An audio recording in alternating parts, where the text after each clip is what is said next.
I want to thank you all for coming very much. My name is Ethan Rarick. I'm the director of the Matsui Center, part of the Institute of Governmental Studies here at Cal. I just have very brief duties, and then I'm going to introduce Laura Stoker, who's the director of the acting director of the Institute of Governmental Studies, and she'll make a few comments and then introduce Secretary Tauscher.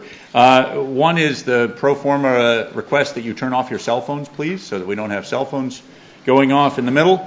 I also want to mention for any Cal students who are here, one of the things the Matsui Center does is run undergraduate internship programs in public service.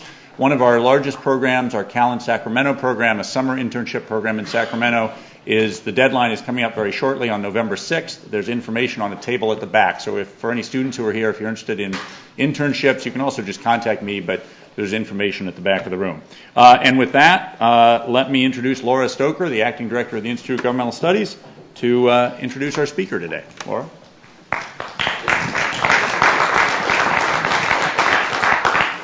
Thank you. I too want to thank you all for coming today and to hearing today's lecture by the Honorable Ellen Tauscher.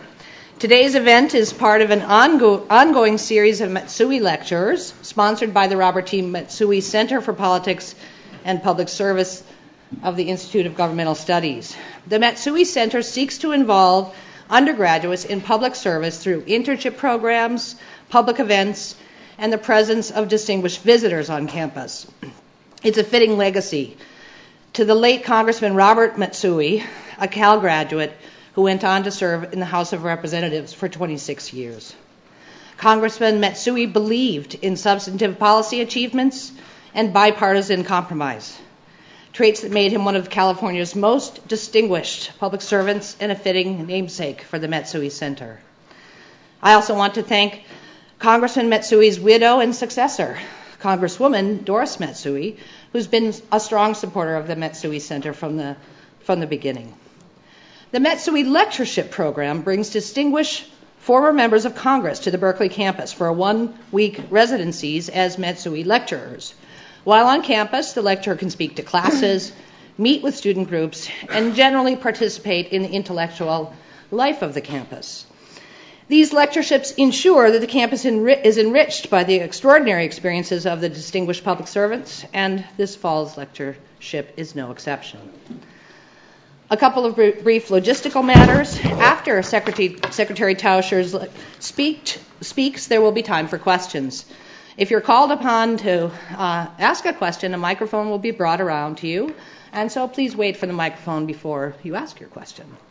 And after this afternoon's event, please join us for a brief reception out in the corridor, which will run immediately after the event's conclusion. And now a little bit more about the speaker. Ellen Tauscher has a long record of success in the worlds of business, politics, and diplomacy. At 25, she became one of the first women to hold a seat in the New York Stock Exchange and went on to a highly successful career as an investment banker on Wall Street.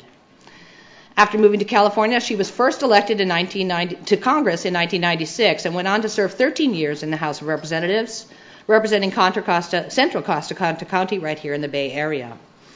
A centrist Democrat, she represented the only congressional district to be the home of 2 national nuclear labs, Lawrence Livermore and Sandia, California.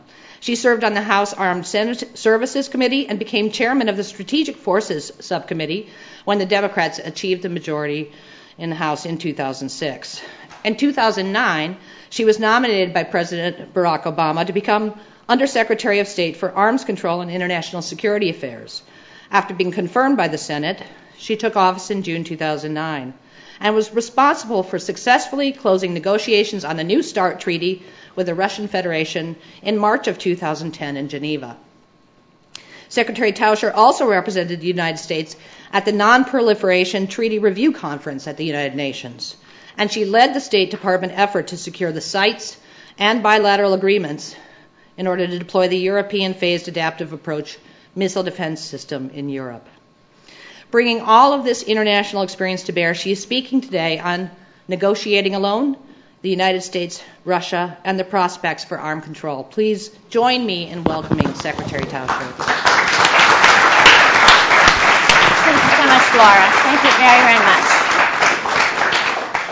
Well, it's nice to see so many friends from California here and Russia. And family friends and constituents and people that I know from the Livermore Lab and maybe perhaps even Sandia. And let me just say it is a deep personal honor to be here at the Matsui Center. I want to thank Ethan, and I want to thank Camille and certainly Laura.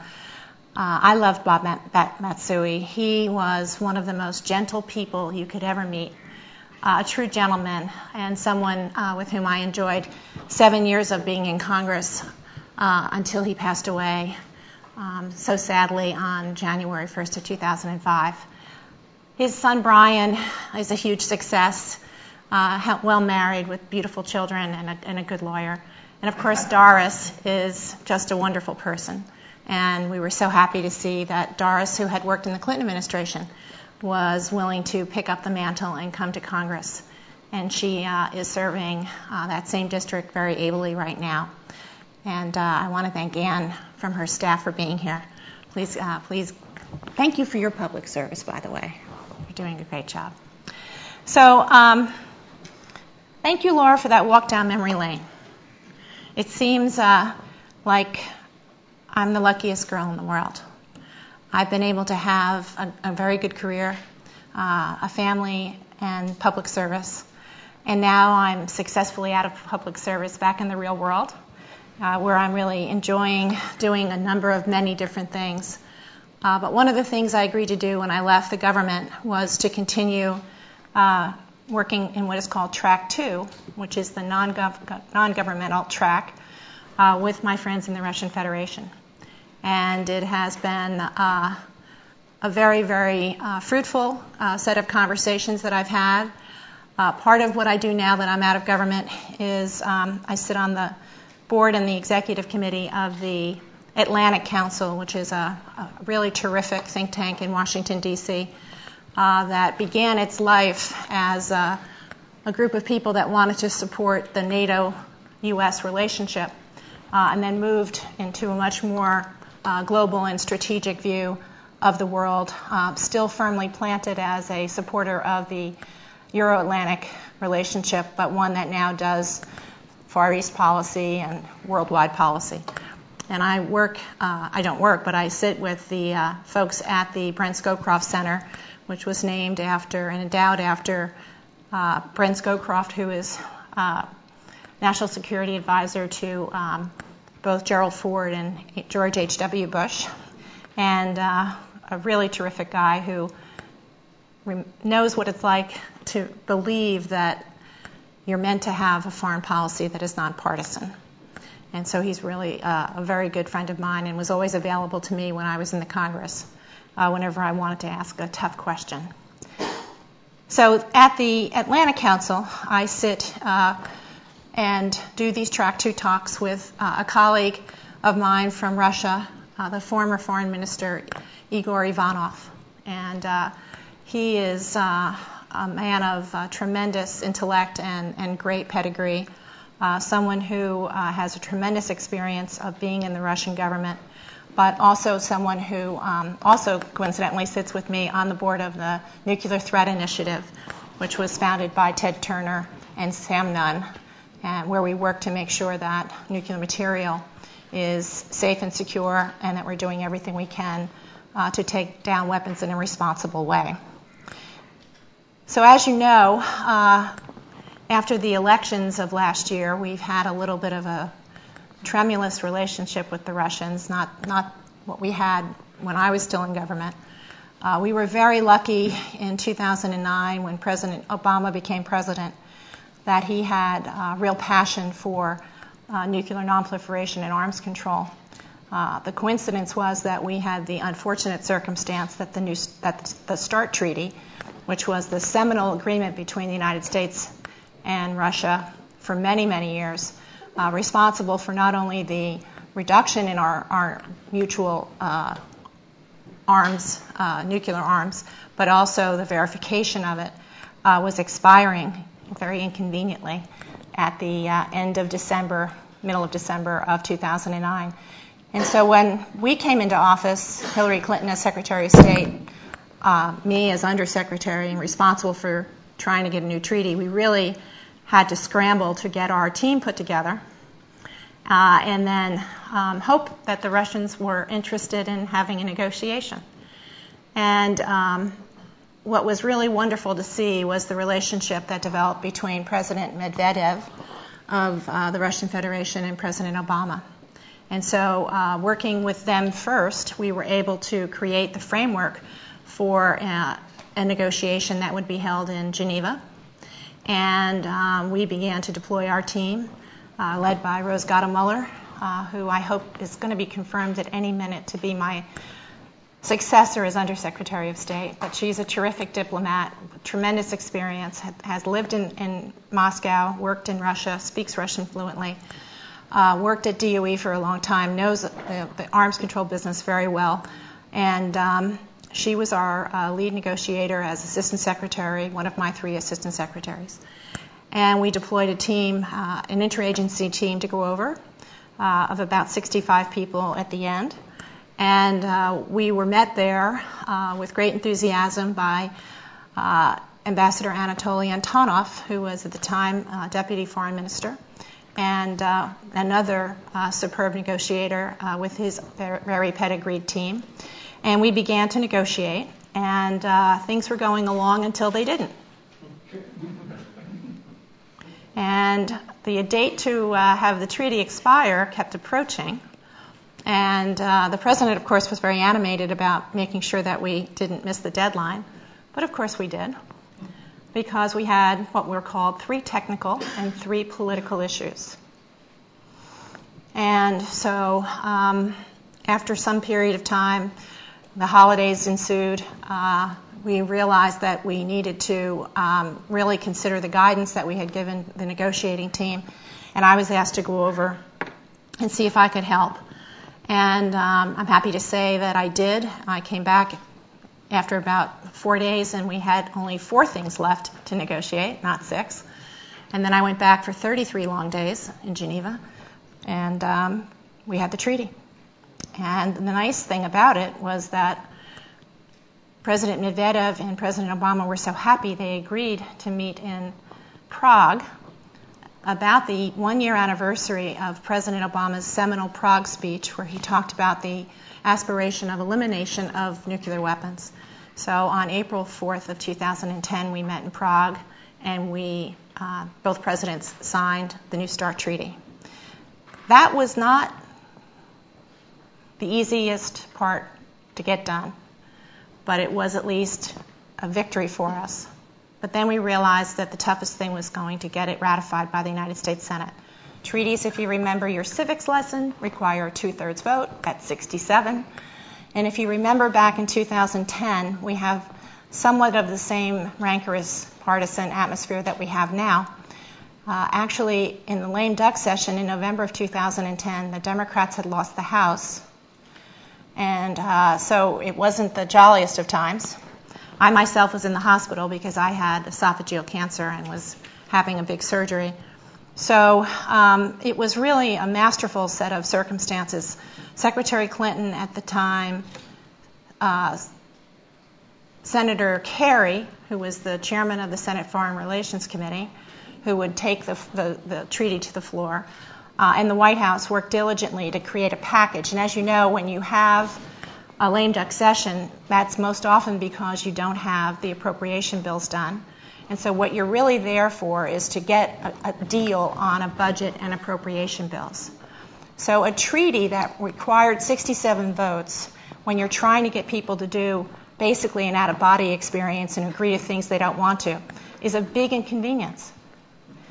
But they kept calling me in the hospital, and although I had pneumonia and really wasn't doing very well, I kept croaking on the telephone, make them vote, make them vote, make them vote. Because I knew that we had done a very big public campaign beginning in the spring after we had signed the treaties in Geneva, and that really was about getting the political will of the American people to begin to be heard about why we wanted this treaty ratified, why we believed that the START treaty was important, and why the follow-on treaty, the New START treaty, was important, not only because we wanted to be able to take down the weapons to the new level, which was 1550 over 7 years, but that the verification protocol and the transparency involved was enormously important for the rest of the world to see that we were actually living up to the nonproliferation treaty agreements that we had made to disarm. So before I did my surgery, I called probably about 70 different newspapers around the country in red, purple, and blue states. And I said, this is my pitch, blah, blah, blah. If you believe us and you want to editorialize in favor, please do. If you don't believe us, don't write. And interestingly, we got about almost 70 editorials, even in the reddest of red states, because this was unambiguous. The START treaty was successful. People knew why the START treaty was successful. People knew that the United States and the Russian Federation controlled 95% of the world's nuclear weapons, that we had to take them down in an orderly way, that treaties are the currency of the realm, that they bind people together, that there is a lot of transparency, and that if we can do this in a way with newer technology and with more of a sense of transparency, we were going to really provide the rest of the world with the confidence that the two big nuclear weapons powers were actually doing what they said they were going to do. We got the vote. Actually, my last bill in the House was the repeal of Don't Ask, Don't Tell. That got passed at about 3 o'clock in the afternoon. And then at 4 o'clock in the afternoon, down they went to the Senate. They brought it up, and we got 71 votes. We got 71 votes because the polling that we had done, an outside group had done some polling about 3 weeks before that, just before Thanksgiving, and said that 73% of the American people were for ratification of the New START treaty. So there is a real numerical link to political will. And we were very, very lucky. We had a number of Republicans who voted for the treaty, who were statesmen in my mind, and who are very, very good people. Lots of them were colleagues of mine from the House that had jumped over to the Senate. I don't think it's any better over there, but apparently some people do. And so then once we had the treaty done, and I was recovering from my surgery, I was asked by the administration to begin conversations with the Russians, either to take more an aggressive approach, but on what has become a lagging and a less than satisfying conversation, and that is about European missile defense cooperation. So I was asked by the White House to begin what we call the strategic stability talks. And as we began those talks, I should say that every country in the world sends their very best people to be ambassadors to the United States, and we are very lucky to have Ambassador Sergei Kislyak from the Russian Federation in Washington. He has been in New York. He's been all over the world. He's been a very, very practiced ambassador, and he's been in the United States for quite a long time. And he is someone who is a very easy interlocutor. My negotiating partner on everything was the Deputy Foreign Minister, Sergei Ryabkov, and a true gentleman and someone who loves the American people and really has traveled all over the country. He's been to places I haven't been. When he was posted both in Washington and in New York, he would take his family in the summer out to the Grand Tetons, down to the Grand Canyon, all through California, and just really a terrific diplomat. And since I wasn't a practiced diplomat, I really had the chance to learn from some of the best. So Sergei Ryabkov and I began what we called the strategic stability talks. And they were based on our conversations about the need for us to turn the page. You know, it's been since the early 90s, at the fall of the Soviet Union, that we have been in a place that has been undefined. We certainly know what characterized the time from the post-World War II time to the beginning of the Berlin Wall, to the beginning of the Soviet Union, to the end of the Soviet Union. And that was characterized by three simple words: mutually assured destruction. And that said it all.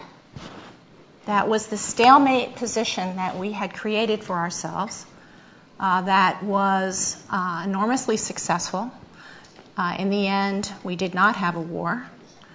We did certainly not have any situation where we were in hand-to-hand combat, but we did have a Cold War that was enormously expensive, and one that created subsequently for both of us a tremendous amount of isolation from each other that has caused mistrust and misunderstanding. So as Sergei and I looked at how do we rejuvenate, go forward, and perhaps have further reduction talks, we came up with the idea that we had to move away from mutually assured destruction. But where were we going? And so one day I called him and I said, I think we want to move from MAD, mutually assured destruction, to mutually assured stability. A place where we are not too optimistic, where we offer each other mutually assured security, but where we have a new defined way of managing things. The truth of the matter is, in this world, where we believe the United States is an indispensable nation, the truth of the matter is the indispensable relationship is between the United States and Russia. Day in and day out, Russian and American diplomats, both in Moscow and in New York and in Washington, work diligently on many, many, many, many, many different problems. As you can see, from Libya to Syria to lethal transit in Afghanistan, when the United States and Russia work together, we come up with some very, very good results. So we decided that we were going to work on mutually assured stability. And both of us, since I was still in the government but trying to leave, I agreed to stay on, leave as Undersecretary, and stay on as Special Envoy for Strategic Stability and Missile Defense. And I stayed for another 8 months to carry these talks on. And then when I left, I agreed I would stay on to do Track 2 talks with Igor Ivanov. So at the Atlantic Council, where we have some very, very smart people, I commissioned a paper that I worked on with some very good people that have a lot of experience with Russia and nuclear weapons. And so I want to spend a couple of minutes giving you some flavor for why it's so important that we not only characterize and define mutually assured stability as a place to go and a place that will encompass the new relationship and provide us with the opportunity to work on many, many different things, not just security. We worked very hard, for example, in the Congress to get the Russian Federation into the World Trade Organization. We did that because we wanted to have another platform for conversation with the Russians that did not include security. We wanted to talk about economic issues. We work with them on humanitarian issues. We work with them on so many different things to broaden the base of our conversation because, events overtake you every day. As you know, our relationship isn't as robust as it was even 6 months ago, or more like 8 months ago, partly because we both had elections and things had to be said, and partly because of the situation in Libya and Syria. And it was clear to both Sergei Ryabkov and I that we needed to add pillars to the relationship that were more sustainable and more predictable, so that when things happen, things that we can't control, things that either domestically for both countries or politically for both countries cause a little chill to run through the relationship, that we have other things to talk about and other things to do that give us the ability to get past these security issues that have constantly caused us to stub our toe and constantly caused us to chill the relationship or have something said that's going to get repeated and cause somebody a problem. And so I think that this is the basis that I wanted to talk to you about. The moving from mutually assured destruction to mutually assured stability and creating these other pillars of cooperation to also build a sense of trust, to also build a sense that we can work together, that we have a little level of predictability, and to really bind us more closely together so that we could work together. So I'm going to give you some of the comments from our report. It's very ponderous stuff, but I was assured that you like ponderous, even though it's late in the afternoon. So if you've turned your phone off, that's good, but if you snore, just let the person next to you know that they're meant to joggle you a little bit.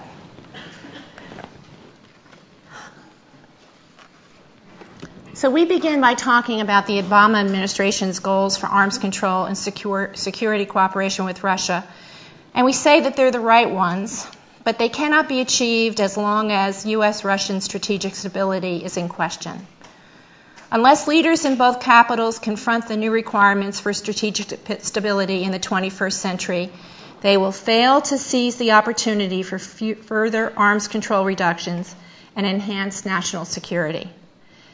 In the 20th century, the two superpowers sustained strategic stability through their respective strategies of mutually assured destruction. MAD facilitated a minimal but robust strategic stability that sustained the two antagonists through the Cold War and transformation of the international system of the last decade of the 20th century. Through the logic of strategic stability may be timeless, the right strategy to achieve it is not. Given the development of new military technologies that may create fears of preemption, the emergence of Eurasia as the locus of new security threats and sources of destabilization, and the still unfolding transformation in the bilateral security relationship decisively away from confrontation, MAD is neither adequate nor cost-effective for sustaining strategic stability between Russia and the United States.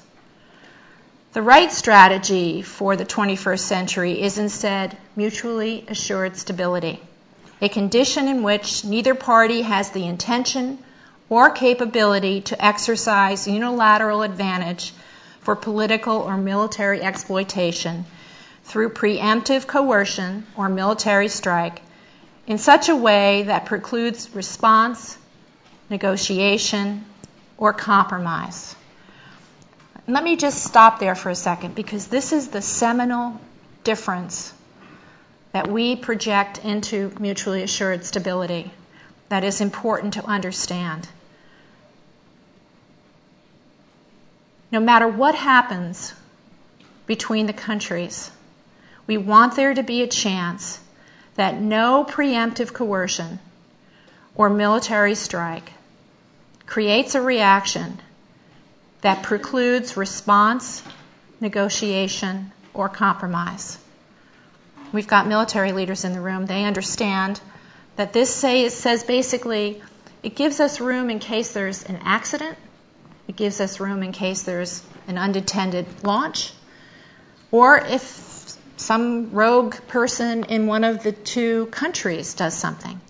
In the end, we want to be able to de-escalate as quickly as possible, and we want to be able to negotiate as fast as we can. Coping with the destabilizing incentives to strike first has long played a central role in conflict and security. Thucydides relates that in the crucial debate that launched the Peloponnesian War, the Spartan king counseled caution and patience.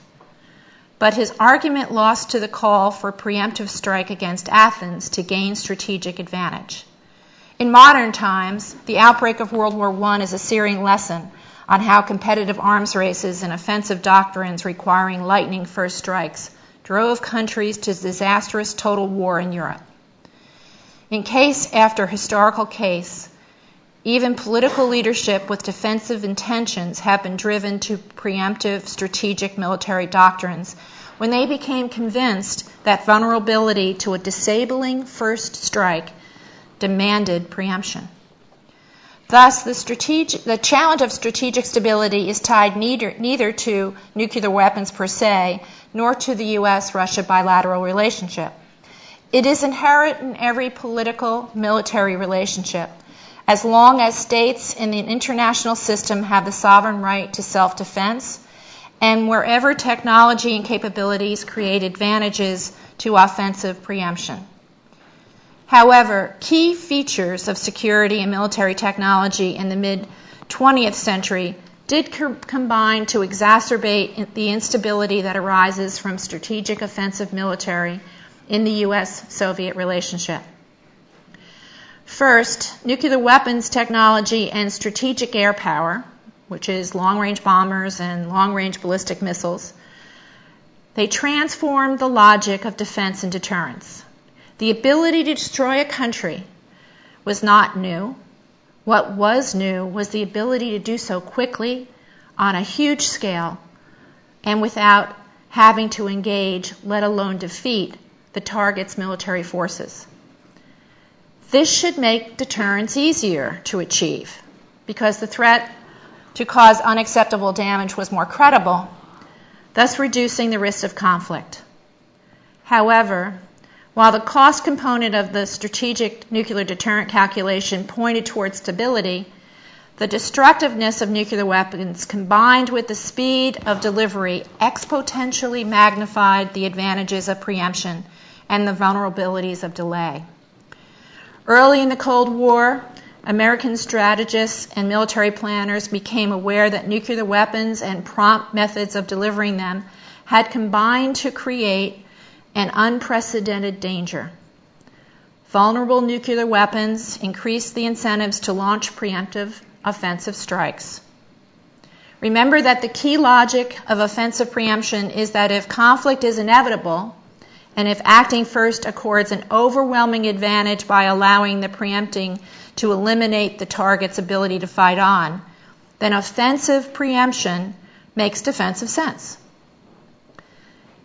Nuclear weapons exacerbate this logic in two ways. First, by increasing the destructive powers of a military strike. Nuclear weapons increase the chances that a target's forces will be destroyed, rendering it incapable of retaliation or response. Second, by increasing the destructive power of any possible retaliation or response, nuclear weapons themselves become a more urgent target for destruction. Long-range bombers and ballistic missiles were key to the danger as well. The potential overwhelming advantage of a preemptive offensive attack also arises from its promptness. The speed with which the attack can be effected such that the target is destroyed before it can really respond. Imagine a 20th century without an aircraft or a ballistic missile, but with nuclear weapons. It's not a happy world, but it's not as dangerous a world as we had it. Delivering a preemptive offensive nuclear strike by tank just is not going to cut it. Therefore, key American strategists in the 1950s realized that the vulnerability of nuclear weapons to prompt strategic strikes increased the danger of war by creating powerful incentives for preemption. Schooled in studies on the causes of World War I, strategists highlighted the urgency of reducing the vulnerability of nuclear weapons to mitigate the danger. There was a key political feature of the security and strategic landscape in the 20th century that was also essential to both the problem and ultimately the solution: the United States and Soviet rivalry and their zero-sum security relationship. Nuclear weapons and prompt delivery technology created the potential that the United States and the Soviet Union each could gain advantage in a preemptive offensive first strike. But it was their competing and largely incompatible security doctrines that meant each assumed, not without reason, that the other would do so if given the opportunity.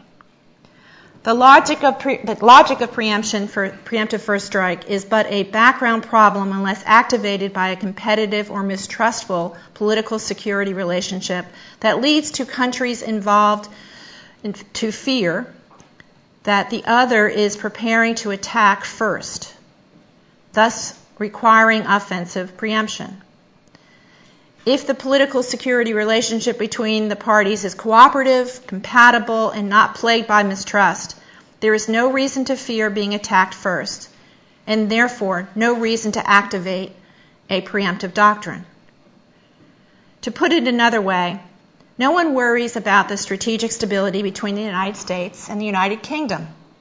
The danger and challenge of strategic instability during the Cold War was rooted in military technology and the political realities of the U.S.-Soviet security relationship. We tend to overlook this when we are focusing on the purely military means for transforming preemptive instability into strategic stability. But this insight is vital to understanding strategic stability in the 21st century. At this point, it is useful to clarify the definition of strategic stability as it emerged in the 20th century as a result of these political military conditions. Of course, we had two different definitions of strategic stability. The definition of strategic stability came to be a condition in which neither the Soviet Union nor the United States believed that it could gain decisive advantage through preemptive first attack, and thus would not seek to strike first. Under conditions of strategic stability, both parties retain the option of response, and it is the preservation of response options, regardless of capabilities or intentions by the other party, that creates stability. Because of the sharply competitive nature of their bilateral political security relationship, and because of the reality of the bipolar global security system in the world, the United States and the Soviet Union focused primarily on the capabilities of the other for a disarming first strike, assuming that each would seek such advantage if it were possible. Sustaining strategic stability therefore required ensuring that neither believed that both it and its adversary were vulnerable to such a disarming preemptive attack. In the event that one was to strike first, the target would survive with sufficient strategic nuclear capability to retaliate. Neither would have a first strike capability, and both would have a second strike retaliatory capability. Stability would be ensured through the logic of mutually assured destruction, which eliminates any incentives to launch a preemptive offensive attack. With both deterred by the likelihood that both would be destroyed and the attacker could not gain from preemption, strategic stability could be maintained. It was not a great way to maintain national security, but it was a preferable way to avoid nuclear World War I. The logic of mutually assured destruction as the condition preserving strategic stability in turn required that while each country must remain vulnerable to a retaliatory nuclear attack by the other, their nuclear weapons and strategic delivery vehicles would not be vulnerable to a preemptive offensive attack. Weapons and their delivery systems would need to be invulnerable in the aggregate. That is, while some might be destroyed in a first strike, substantial numbers would survive and be available for retaliation. And in the counterintuitive logic of strategic stability during the 20th century, national invulnerability would be destabilizing because it would negate the other country's retaliatory capability.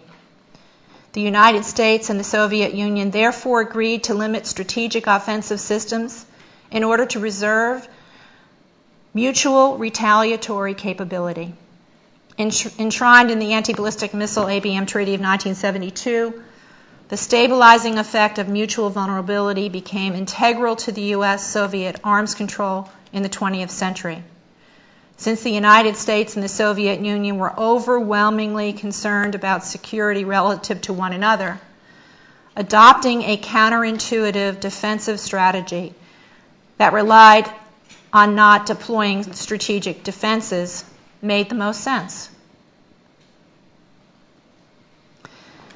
The military encyclopedia of the Russian Ministry of Defense defines strategic stability as a condition in which neither party believes that it can gain defensive advantage through preemptive first strike, and thus does not seek to strike first.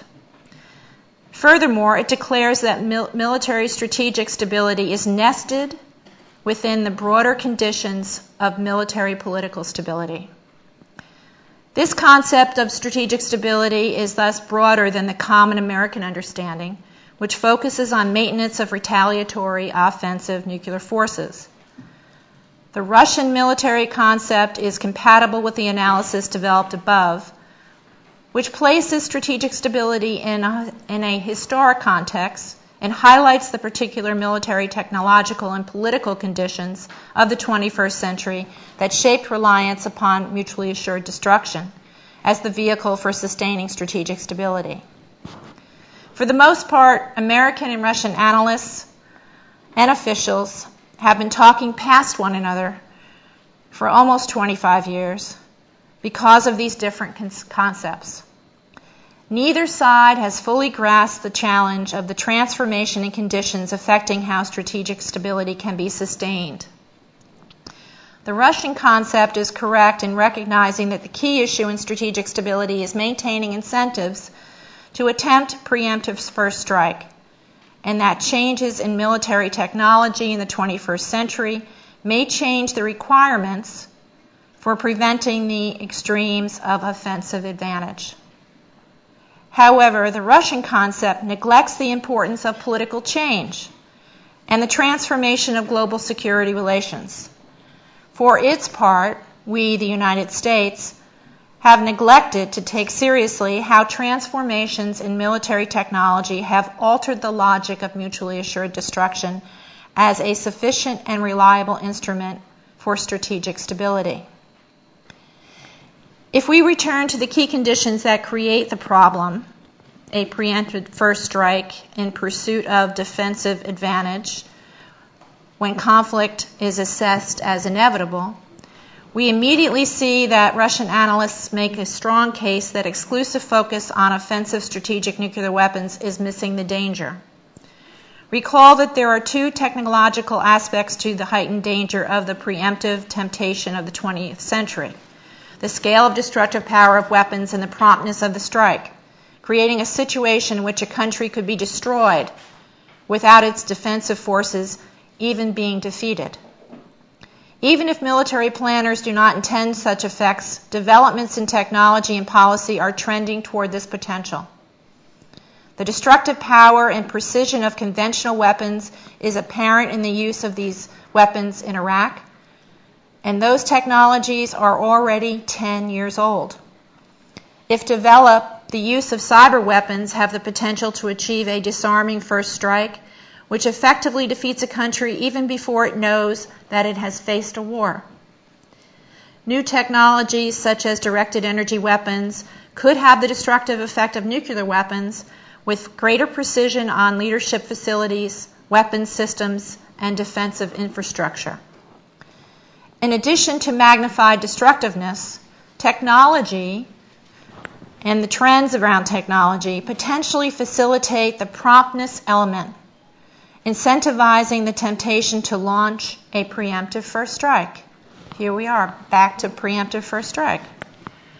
The ability to operate in the space and cyber domains is comparable to the qualitative jump in promptness of delivery vehicles the United States and the Soviet Union built in the 20th century. A military attack from space or over the internet would be nearly instantaneous compared even with the most advanced long-range aircraft or ballistic missiles.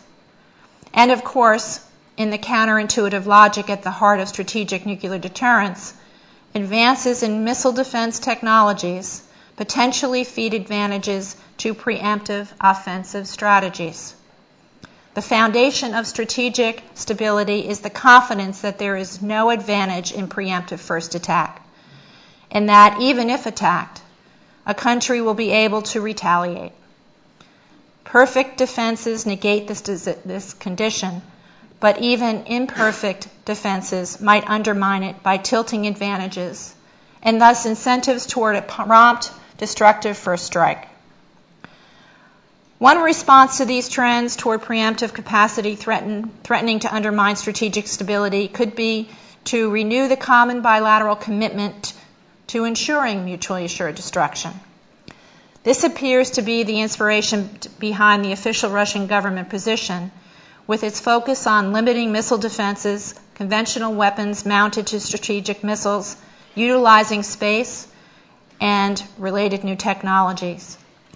It is also, in some sense, the instinct behind the U.S. policy, which largely views strategic stability as a robust reality. American officials are confident in the secure strategic nuclear retaliatory capability of both Russia and the United States, and therefore do not see a basis for concern. The problem with the U.S. position, however, is that Russia is not confident that the conditions for strategic stability are met, and therefore they are not. Since strategic stability is a condition in which both parties are confident that each retains a secure retaliatory capability, if neither is not confident, the equation is put at risk. To put it another way, it does not help in a crisis if the United States is confident that no military strike could put Russia's ability to retaliate at risk if Russia believes that it would have to preempt for survival. Because Russian analysts take this very seriously, U.S. policy needs to take this very seriously. So in our report, we attempt to define and present mutually assured stability as a way to anchor the U.S.-Russian relationship and take it forward, to go beyond organizing principles inherited from the past and beyond the security realm that has been the focus of bilateral relationships for decades. Mutually assured stability builds on the foundation of mutual deterrence, the concepts that lay behind mutually assured destruction, but aims at addressing requirements of the 21st century. It is offered as a successor to mutually assured destruction, which is no longer sufficient or cost-effective to sustain and help manage the bilateral relationship. As defined in the report, we believe that mutually assured stability does not eliminate the requirements of 20th century strategic stability. It offers a pathway towards achieving it for the 21st century. It encompasses strategic stability as developed in the past, but it is more ambitious in both breadth and depth. Mutually assured stability suggests broadening the U.S.-Russian relations in light of the multiplication of security challenges beyond the Euro-Atlantic environment into Euro-Asia and beyond the security dimension of the relationship. It suggests a different principle for how the two countries should relate to one another in developing a greater sense of realism in the U.S.-Russian affairs with less antagonistic rhetoric. It also offers greater emphasis on the multilateral and the economic, notably through possibilities created by Russia's membership in the World Trade Organization and on the two countries' respective interests in the Arctic and Asia-Pacific. Mutually assured stability also suggests deepening the U.S.-Russian relationship in light of new military technologies in order to retain mutual assurance and confidence. Our report advances a proposal for U.S.-Russian mutually assured stability dialogues that comprise 7 components in a comprehensive engagement strategy focused on military requirements for strategic stability. The proposal would engage experts on traditional nuclear arms control, the missile defense terrain, global conventional strike forces, Eurasian allies and postures, conventional limitations and transparency, guarding against cyberspace and space-first strike, and enhancing the warning and stabilization contributions of space. Comprehensive engagement in these 7 key areas should lead to further work. The current report and our continuing dialogue with the Russian underlines, however, that the 7-component strategy will require broad participation beyond traditional arms control experts and officials who were the main architects of the 20th century strategic stability. Expertise has to expand, the base needs to expand, the subject matter experts need to increase. including with regard to economics and other work in non-military areas. Mutually assured destruction offered a costly and dangerous stability. Mutually assured stability has the potential to provide for a more benign yet robust and resilient stability befitting the complex security and other challenges both Russia and the United States are facing in the 20th century. I hope you agree that these are worthwhile talks for us to have both on the governmental and on the Track 2 level. I certainly enjoy them. I hope they are fruitful. And if we can achieve mutually assured stability, it will, I think, take us well into the 21st century and create for us a more stable relationship with the Russians on so many different ways, and ways for us to work cooperatively to increase peace and security, not only for our own people, but for people around the world. Thank you so much. I'm so happy to be here. I'm happy to answer any questions you might have.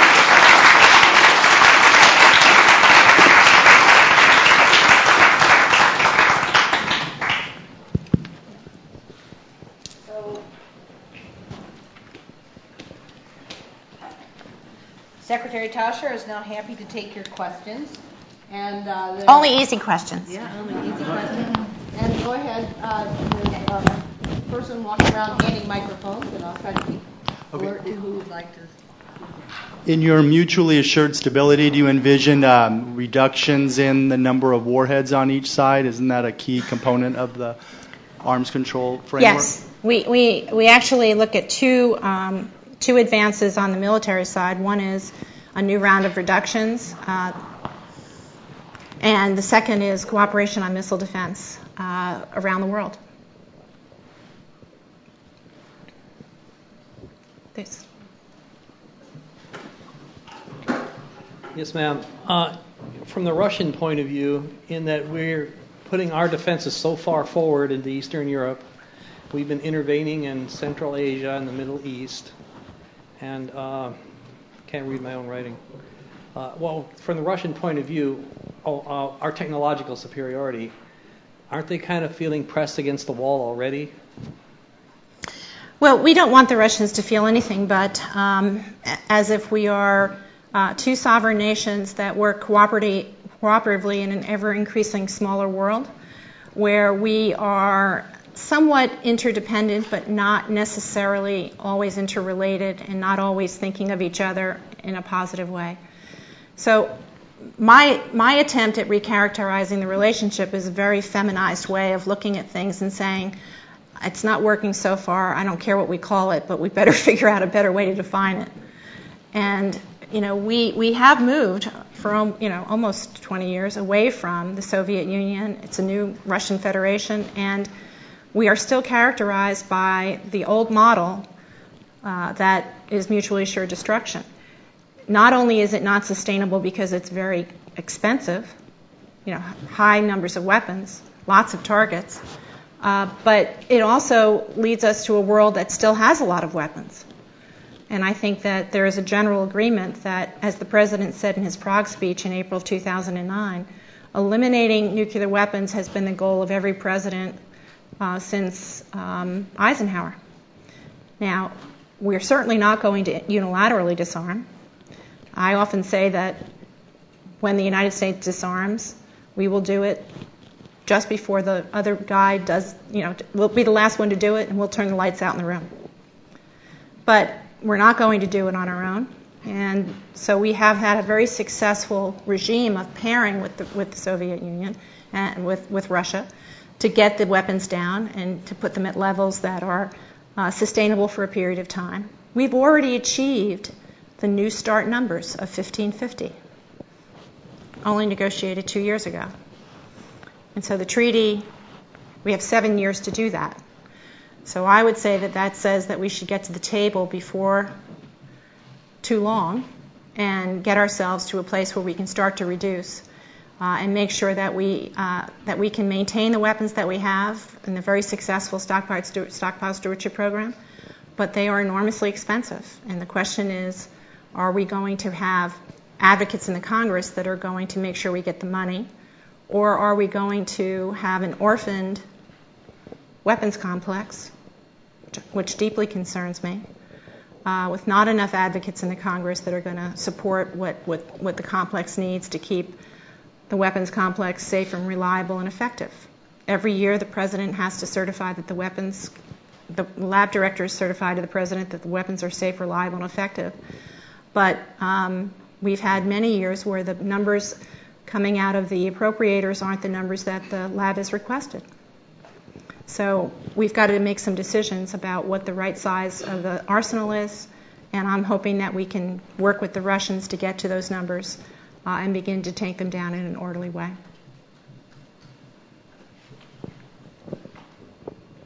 Thank you for a good speech, Ellen. Thank you.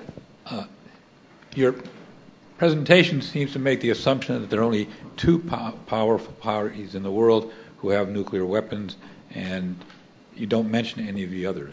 Can you comment about some of the others? Well, we do control, between the two of us, 95% of the world's nuclear weapons. So that's a lot of weapons. But, of course, we have the P5, so all of the members of the 5 permanent members of the Security Council are nuclear states. And we also know that there are other states, North Korea and Iran specifically, that have ambitions to be nuclear states. North Korea has abrogated its responsibilities to the Non-Proliferation Treaty, but the Iranians are part of the Non-Proliferation Treaty, even though they've been caught cheating at least 4 times. So this is really a question of when do we move from the bilateral conversations that the United States and Russia have had to reduce our stockpiles, and when do we multilateralize them to include China. And I would hope that the Chinese were a lot more opaque than they were when I was undersecretary, a lot less opaque than they were when I was undersecretary. But the Chinese attitude basically is, well, you have so many thousands and I have just a couple of hundred.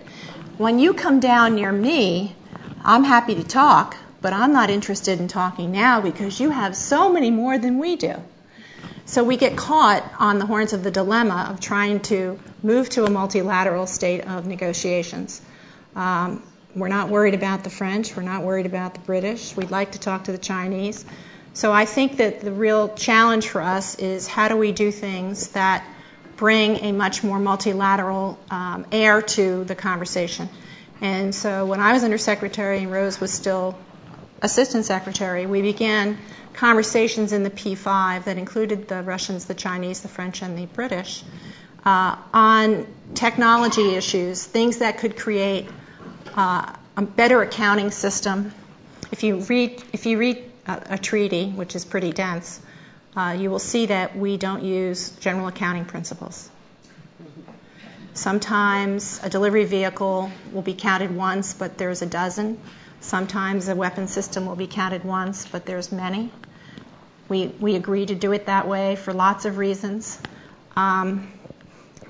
Silos, different things are counted differently. And it's confounding to all the other countries in the world that want confidence that the United States and Russia are doing things in a transparent way. So there's a lot of work that we can do inside the P5 to prepare for multilateral disarmament conversations that include accounting systems that make sense to people, one-for-one things. We can't use, for example, RFID. You know what they are, radio frequency IDs that say, this is where this is. Where we left it the last time is where it is, and that's the same one we think it is. We can't use any of that technology because of the sensitive nature of weapons. So we have to find other ways of counting that don't mean that you have to send physical teams of people in and that you can actually prove that that's the thing you saw the last time, because they all look a lot alike. So these are enormously complicated, but we have, for the last 2 years, launched an effort inside the P5 to increase what we call arms control verification technology and the accounting system, the way for us to work. And believe it or not, we spent about a year working on a syllabus of just agreeing on terms. That, you think this means this, we think it means that too. Now go to the next one. And it was interesting the kinds of things that we disagreed on and why. But it was important that we do it because in a world where not everyone speaks the same language and where translations sometimes aren't helpful, we need to have a basic grounding in understanding what we are saying. And we need to have everybody else on the outside that's not party to the negotiations but wants to know the result, understanding exactly what we're doing. So I think that a lot of very good work has been done on the technical side. We are ready for multilateral conversations, except that nobody else wants to come, especially the Chinese. I think that gentleman right there. Okay. My name is Peter Dumont, and I try to promote a local nonprofit with global goals, a Star Alliance, Foundation for All, peace values. First of all, thank you so much for your work and for the courage it took to keep going when you were sick. Thank you. That's really quite a model, very Thank inspirational. And I'll try to run through these really quickly. A nod out to the space program and the cooperation in the space program. A nod out to President Putin for reaching out directly to citizens of the United States and their leaders in his recent op-ed piece. I thought that was fabulous, and we're going to try to respond, take that opportunity to respond. Well, John McCain had one the following week in the Russian newspaper. Oh, excellent. I didn't know. You mentioned expanding the base of the relationship. I think that is so key. And is anyone working on media exchanges that could be done relatively so easily? And we still have Vladimir Posner, who's so popular in Russia, I understand, and speaks such beautiful English and was so instrumental before. So what an opportunity. And I think I would just like to propose that be a major goal between Russian and American audiences, and also to expand and include all these issues and flashpoints around the world. I think it's so healthy. And just to remind us of the zero nuclear weapons goal, and to build that political will through the media discussion. And thank you. Thank you. Thank you for those comments.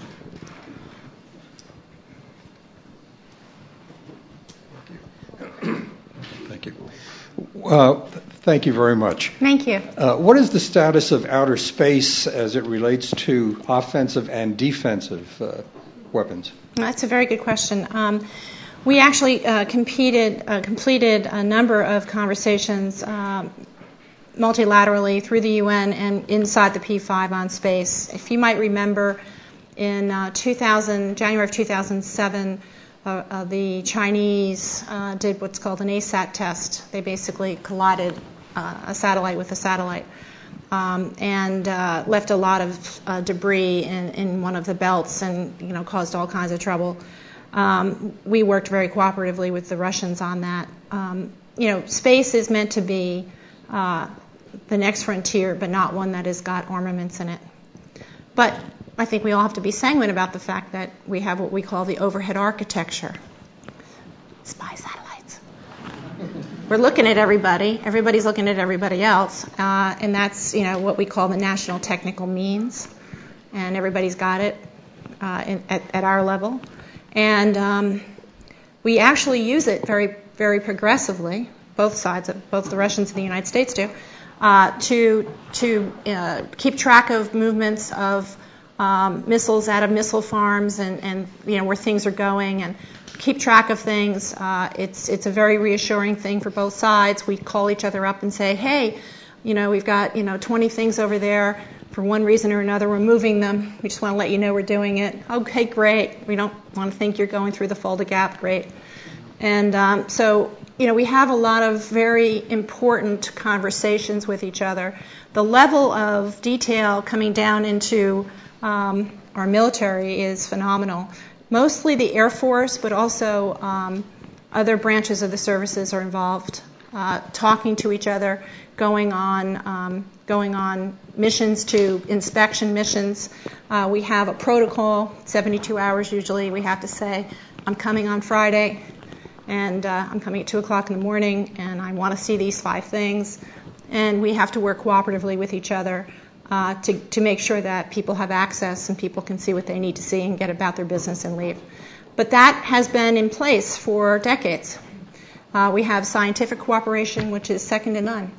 But I think that the key is, how do we get ourselves to a place where we understand that space is not a place that needs armaments in it, and that we are working to keep it safe, and while at the same time we can exploit the fact that we are looking, but not using any kind of weapons up there.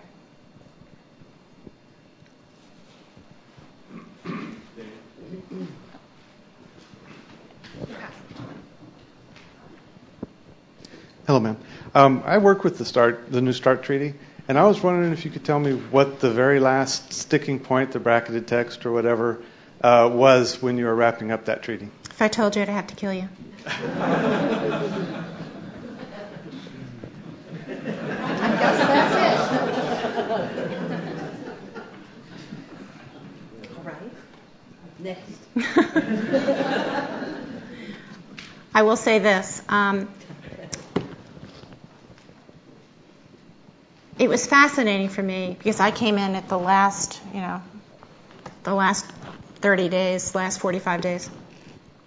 It was fascinating to me that we had a very good relationship. Our negotiators had a very cordial and very professional relationship.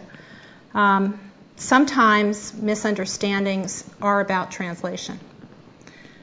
I did happen to hear something in the first couple of hours of sitting in the negotiating chair the first day that I was there that I was surprised to hear, because I knew our guidance in the back of my head, and I thought for sure that Mr. Antonov had said something that was just a little different than what I thought, and actually clicked into what I thought I wanted.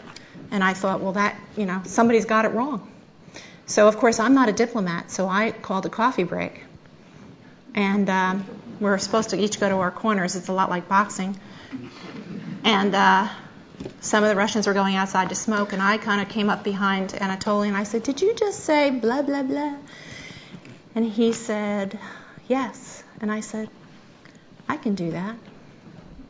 And, of course, by then, my team is like, "Oh, what's she doing?" And I said, "Repeat it." And he did, and I said, "Okay." And he said, "Okay." I said, "Well, should we go back and talk to our capitals?" And he said, "Okay." And so, we ended up having the coffee break, and I went back over and told my people, and they were kind of stunned that out of protocol I had done this, but the truth was we had a deal on that one issue.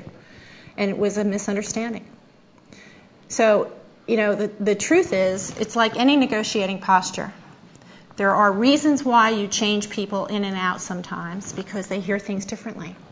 The other thing that I did that I don't do is, I spent 14 years on Wall Street as a small child, so I did a lot of negotiating and a lot of, initial public offerings and mergers. And I always did the same thing because I needed to pay attention, because I had the measles when I was a little kid, and I'm deaf in my right ear.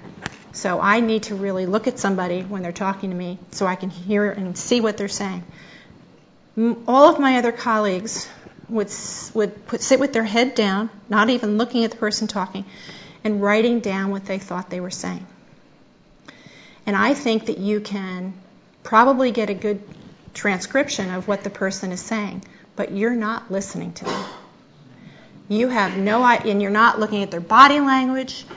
And when somebody's talking to you and they're leaning in and they're looking at you, they're trying to say to you, "Damn it, listen to me. This is the good part. This is where the umbilical to what you need is coming at you, and you've got to just be smart enough to click."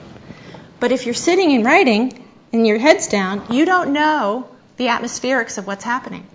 And in 2 different cases in the negotiation, I stopped, and one of the best civil servants in the world, Jim Timby, who is a Stanford-trained physicist who worked for George Shultz and went to Reykjavik with George Shultz and Ronald Reagan, and is absolutely brilliant and has been involved in everything that we've ever done that's been worthwhile.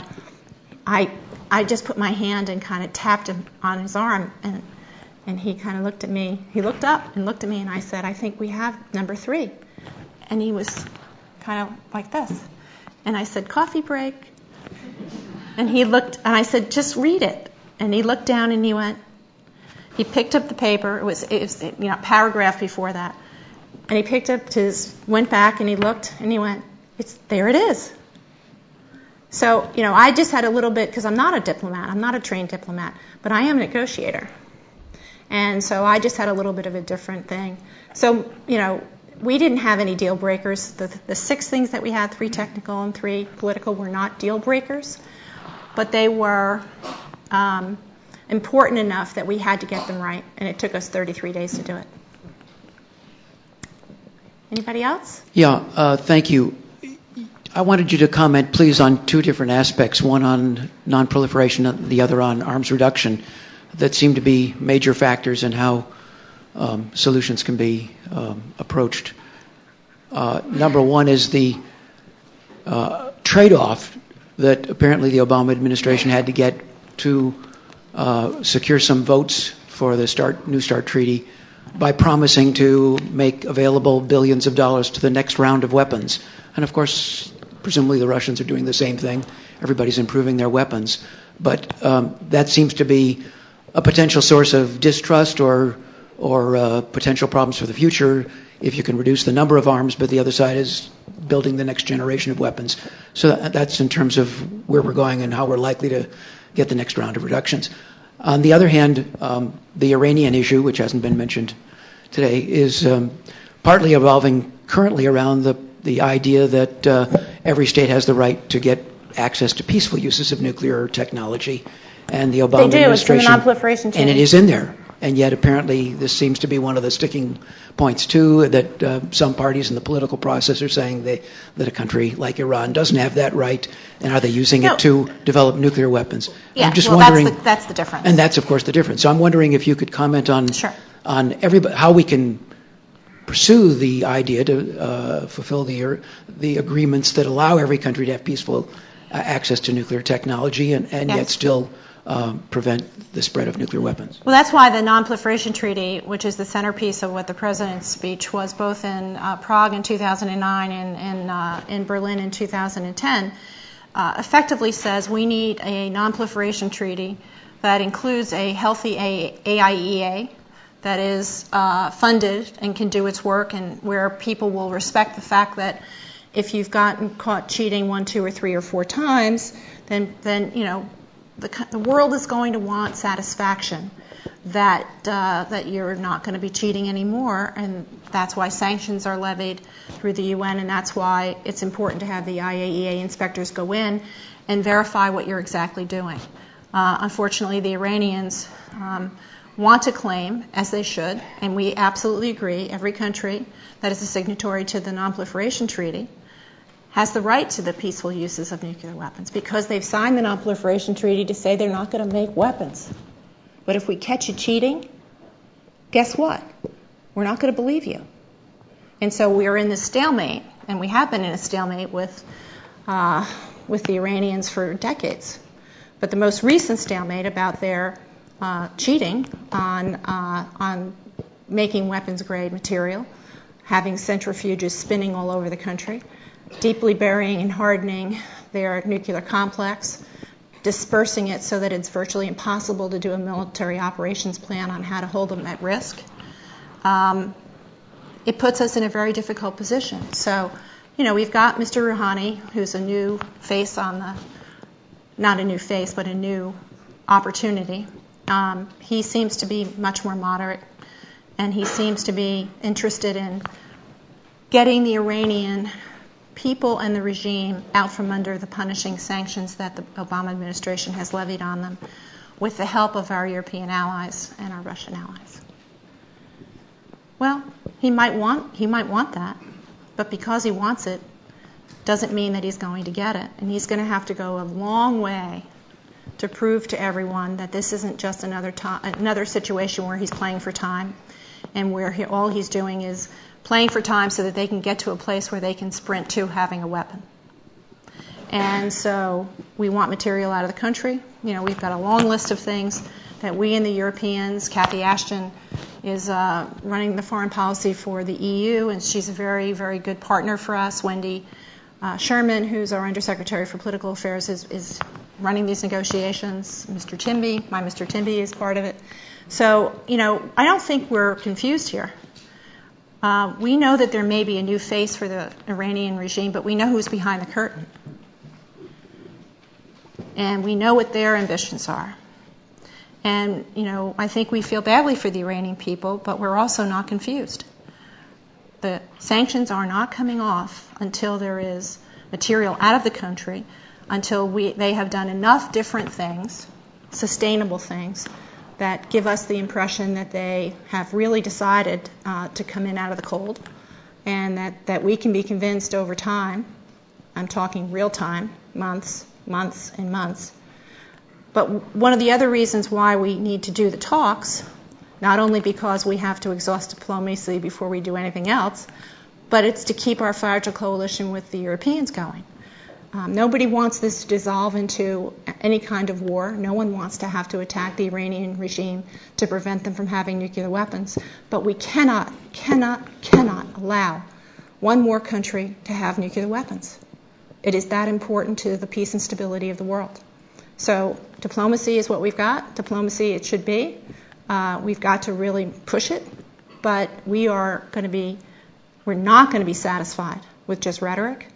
And we're going to be satisfied only with things that prove to us that the Iranians are dismantling permanently any program that they have to create enough fissile material for nuclear weapons. Now, getting back to you asked about the promises that were made. The Obama administration had already decided to increase the amount of money to the weapons complex to make sure that we could keep at lower levels a safe, reliable, and effective stockpile. There were people in the Senate at the time who acted as if this was some big hostage taking. Unfortunately, their position basically is they want to kidnap Laura, knowing that I've got $6 million, and they want to ask me for $5 million, and then they're going to give her back. That's a criminal. A terrorist kidnaps Laura, knows I've got $6 million, asks me for 10, and really just wants to kill her. And we didn't have a good negotiating partner in the Senate at the time. He had no intention of voting for the New START treaty, and in the end didn't vote for the New START treaty, but insisted that we keep increasing the amount of money, even though we'd already increased it to a healthy number that was very satisfactory to the labs and the NNSA and DOE. So this was a poor negotiating tact because he was never going to vote for it. And so we did have a good increase because we had been put in a situation over time with not enough advocates in the Congress to get the kind of stability in the budget process to do the things that we need to do. We built the biggest laser in the world in Livermore. We have the fastest computers in the complex because we have agreed to not do explosive testing in Nevada or anyplace else. That costs money. Non-proliferation, stockpile stewardship, all of the things that we do with the best science in the world at the greatest labs in the world that we have here in California, in Livermore, have protected us and created a stockpile that can be certified every year. That does take money, but we are taking the numbers down, and we are getting the best science for that. That is not weapons design. It's not non-proliferation or arms control. It's great science that the American people can use, so I think they're getting a good return on their money. All right, one more question. Hello. Sorry. Thank you. Please introduce yourself. My name is Sergei Petrov. I'm Consul General of Russia in San Francisco.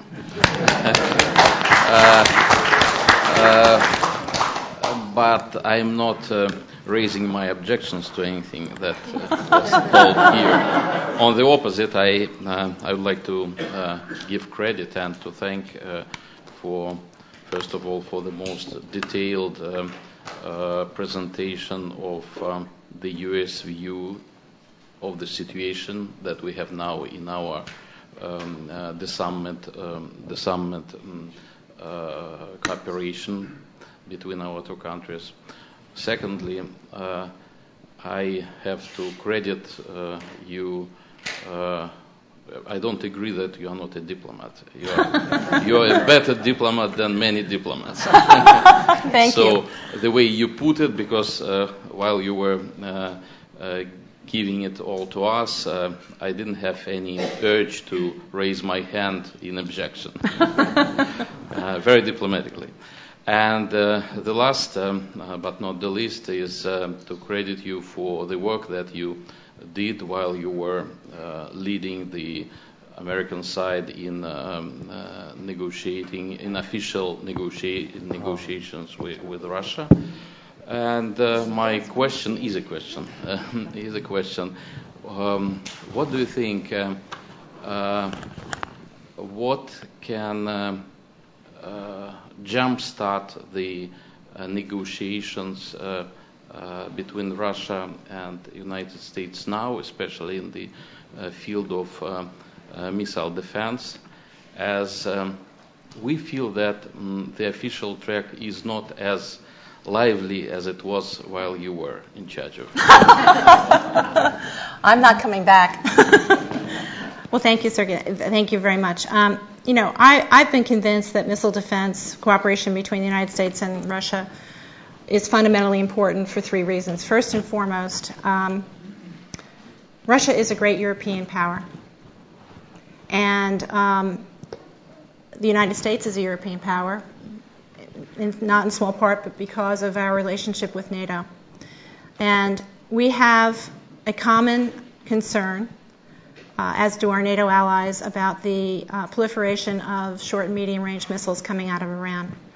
And because you are a great European power, the Russian Federation, I want the Russian Federation to be part of the defense of Europe against the most recent threat and the most current threat, which is the proliferation of short and medium-range missiles throughout the Middle East.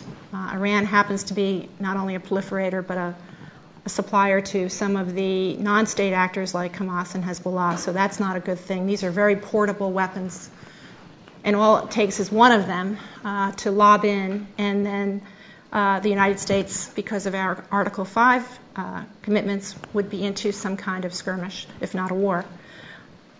I also believe it's important, so that's the first reason, because you are a European power, and you need to be involved in European security. The second reason is there aren't many big platforms left where people and countries can cooperate, where everybody can get in on the ground floor, and everybody can get on the train at the same time, and nobody's left at the kid table, and everybody feels as if they're part of it.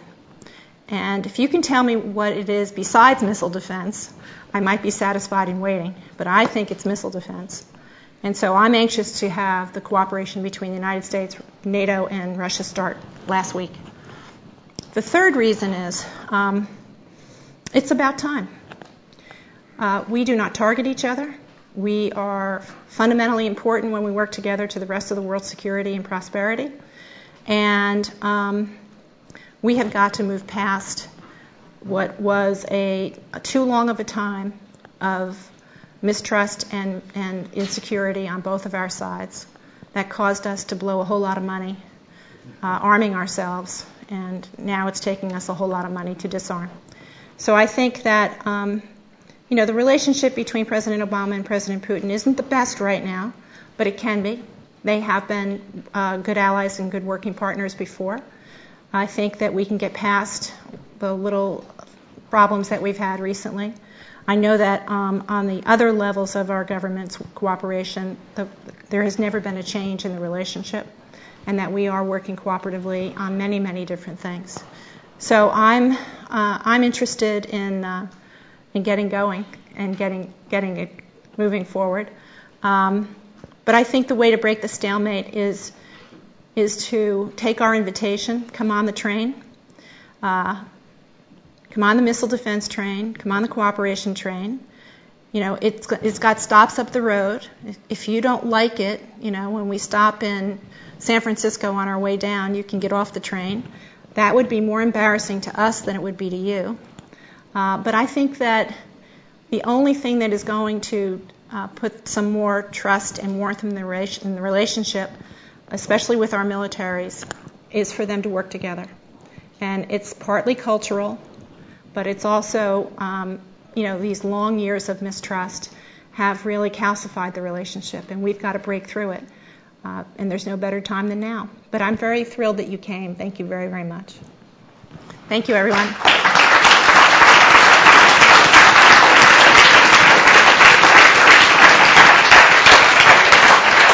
Ponderous. Wonderful.